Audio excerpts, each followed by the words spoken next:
Welcome back. Yo guys, I bet you thought I was never coming back. It's been a rough, long 2 years, but I'm finally in the right headspace to continue with Disclose Screen.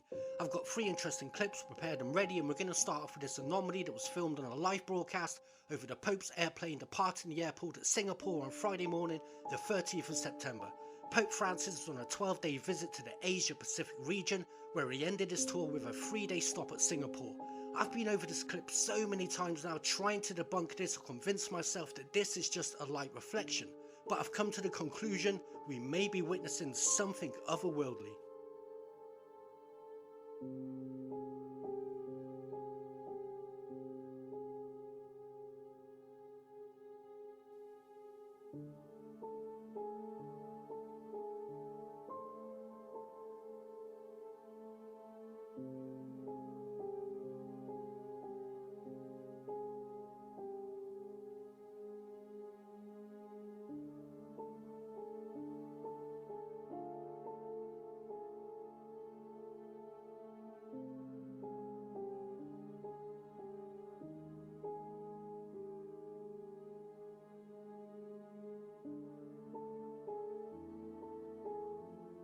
So then, if this was a reflection from the cockpit window or from the tip of the wing, the reflection would move in sync with the motion of the plane.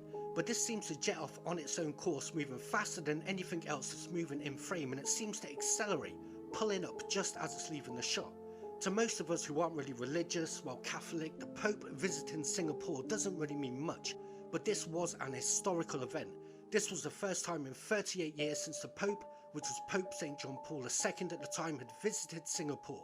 If this really was a UFO and it was observing this particular moment in history, it would have to be us from the future, coming back in time to observe moments in history. A time travelling tour bus, if you will, for paying customers. The way my imagination works, eh? And while we're on my imagination, my theory on time travel is, if a time travel machine is ever going to exist, then that time travel machine already exists. Think about it. Let's say time travel is accomplished in the year, say 3000, and they jump back to the year, for example, 1666, then that means that that time travel device has existed since the year 1666 because it's blipped back into that timeline.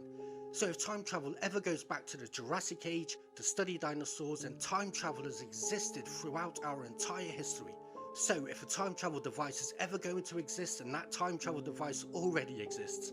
Anyway, on to the next clip. An amateur astronomer who goes by the name of Astro Lee filmed an anonymous, gigantic red blinking light stationed in a crater on the moon.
This guy uses some serious equipment and takes images of galaxies with such quality, you think you were looking at images taken by NASA themselves.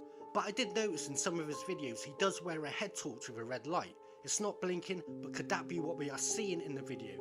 I'm not too sure, but I think astronomers use red lights to cut down the light pollution or to stop it interfering with the optics. But Lee has been doing this for years. He knows what he's doing and he can't explain what he captured in this one particular video. So if this video really is showing a gigantic flashing light on the moon, my guess is it's terrestrial and not extraterrestrial.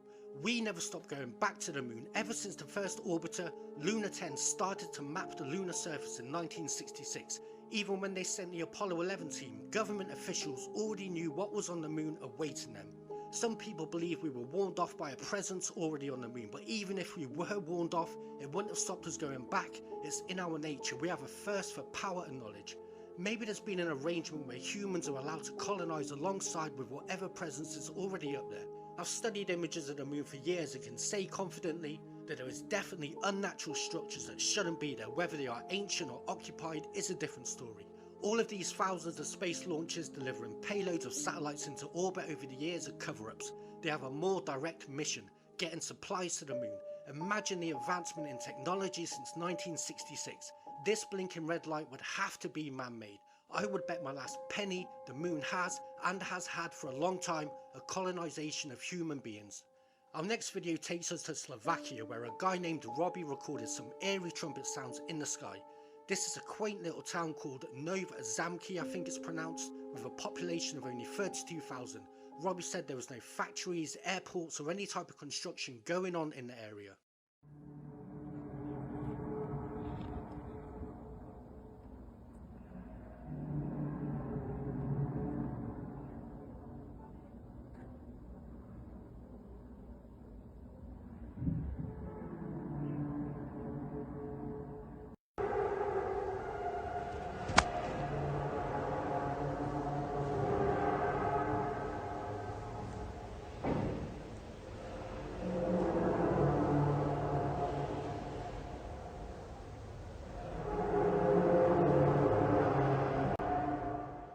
A few years back, these videos were everywhere.